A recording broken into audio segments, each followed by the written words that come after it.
Hello and welcome to the video. This video is about this new model that's come out from HOBBYKING today. I've been lucky enough to have it for a couple of weeks before, so I've been putting it through its paces. This is the new Prime Tundra trainer from HOBBYKING. Now, I was a bit worried about HOBBYKING because they closed their UK warehouses and it felt like they were pulling back from the hobby, so it's very nice to see a new model from them. Particularly because Stuart Warne, who is the gentleman behind most of the models from HOBBYKING that I really love, is back working for them, and this has his fingerprints all over it. Now, I'm a fan of Stuart's Tundra models already, so I was interested to get this in and see how he has tweaked it, because the Tundra models are already very capable flyers, have impeccable manners, and inspire a lot of confidence. And I know lots of pilots who have used them early in their careers to get to grips with learning to fly fixed wings. Now, for me, if you asked me today what I would recommend for a trainer, my reaction would be get yourself something like a Bixler or a Skywalker, where the motor and prop are not right at the front, because that is the part of the model that tends to get the most abuse. You tend to fly into stuff, and that means that if you hit something with the front of a model like this, then it's the motor and prop that are potentially going to take the brunt of that impact and be damaged. Having the motor and prop on the back means that the nose might get crumpled, but in terms of the electronics, your motor and prop and all those other pieces, they're kind of well out the way. However, I am aware that some pilots want a trainer that looks like a plane, and this version of the Tundra has been specifically designed for those kind of pilots to learn to fly on. So there's a number of key differences that are on here that differentiate it from the rest of the Tundra lineup. First of all, it is very, very easy to build. The box that it comes in is absolutely massive, and that means that most of the pieces are already together, so the number of steps that you need to go through in order to assemble this is really simple and straightforward. There's no glue, it's all screws, and the manual explains it all in lots of detail. There is simplified landing gear on this version of the Tundra. Other versions of the Tundra have quite complicated landing gear, with the Mega Tundra being sprung with all kinds of elastic bands and having movable parts. None of that is on here. Large foam wheels are mounted on aluminium struts, and those aluminium struts will bend in the event of a crash, and they can just be bent back by hand, so that there's none of that messing about when you have the inevitable crashes that you are going to do when you're learning to fly. There is an optimized wing design to reduce the stall. So as I said, the normal Tundras have great manners anyway, but this one has a wing design that is even better for a beginner. Gives you more lift, slower speed, and gives you nicer handling. And he's also thought about how you can mount it on there as well. There's two mounting options. One is to use bolts if you are a little bit more confident that you're going to not crash the thing. And nicely, there's also the option to mount the wing using rubber bands. Now, while that doesn't look as neat, it's a real cute way to mount a wing on a trainer, because if you knock the wing in the inevitable crash, then the wing is pushed out the way and the rubber bands allows things to flex rather than you snap bolts or pull connectors out of the foam and then have to try and fix everything. As well as that, there is a tweaked power system in here for smoother flying. This isn't for out and out speed. It's still incredible fun to fly, but it's more aimed at making sure that there's lots of thrust available for easier launches and for training purposes. There's also an onboard stabilizer in here. This is the first time that I've seen HOBBYKING sell one of the Tundras with this in, and the onboard stabilizer has three modes. You can turn it off and fly in full manual, which is what most of the Tundras are flown in that I've ever seen. There's a gyro on, which kind of gives you attitude hold mode and kind of stabilization. And then there's full trainer mode, which gives you self-level and limits pitch and roll. So the radio that came with mine looks like this. This is the T6AV2 radio.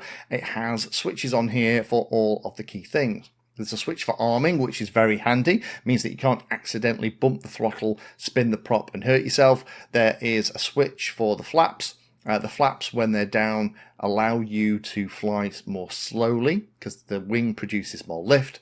There's the stabilizer mode switch that is in 3 position, which has the gyro off or manual mode, turns the gyro on, and also has trainer mode. And there's also a switch for high and low rates, and the rates, for those of you that are looking at this to buy it as one of your first models, the high rates just make the model more responsive. The lower rates are nicer for a new pilot. Be aware though, this runs off a lot of AA batteries. So if you are going to get one of these, get yourself some shares in Duracell. So what's it like to fly?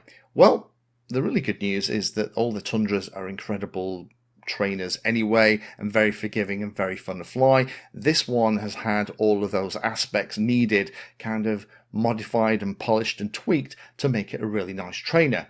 In order to take off, you just need to increase the throttle, gentle pull back on the elevator, and you're up in the air. With low rates and the stabilizer on, it is really, really super simple, and it's doing the majority of the flying for you. So it does inspire a lot of confidence. And for new pilots, it does mean that you've got the auto level. So if you take your hand off the stick, it will just sort itself out. So if you get into trouble and you're not sure what's going on and you start to panic, then it will kind of help you with that. With the change to the wing design, the stalls are super gentle and the manners in manual mode are fantastic. And it does fly even better than the regular Tundra and Mega Tundra in terms of what you would want for a trainer model. It's just really, really fun. But it's not just really great for pilots that want to learn to fly. There's some cute touches in here that I'd like to see in other versions of the Tundra too. There's a cheat sheet for the setup, so all the detail you need if you want to buy one of these and you already have a radio and you want to set it all up. Things like your central gravity, your throws, all that stuff is in here. Thumbs up to HOBBYKING for doing that. I wish more manufacturers did. And then there's access to the full manual that shows you how to build it and all those steps.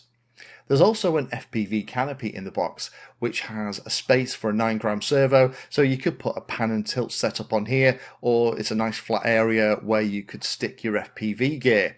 And you can turn the stabilizer off and fly in full manual mode and just use the natural, very gentle, fun flying characteristics of this, and maybe put your pan and tilt FPV gear on there and then turn the stabilizer on, and you can just have a look around with the plane helping the thing to fly through the air.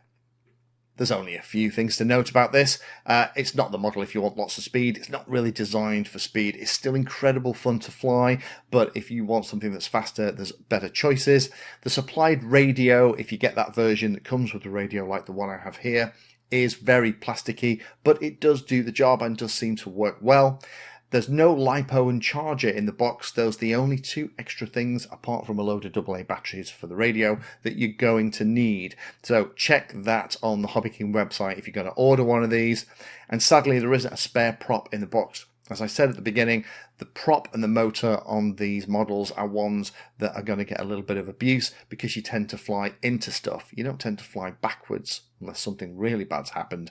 So you tend to hit, fences, ground, all kinds of stuff with the front of the model, and the prop is going to take damage. Having a spare in the box would have been a nice thing.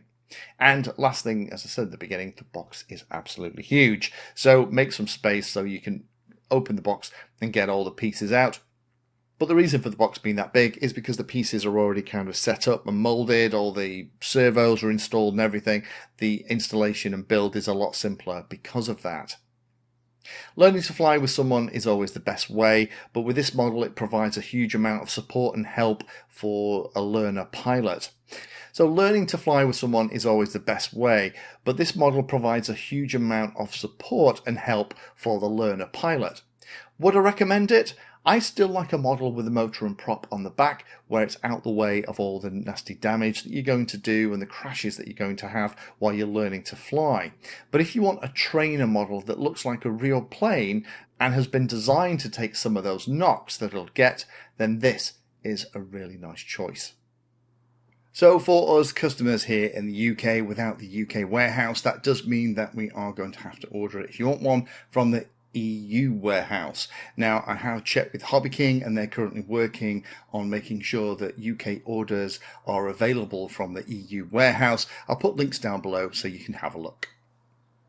Thank you for spending your time today watching that video. You can find me in all the usual places on social media, and if you're trying to learn about a subject, then check out the playlist. All of my videos are organized into easy to follow playlists that if you're trying to learn a topic will take you from the basics right the way through to some pretty advanced stuff.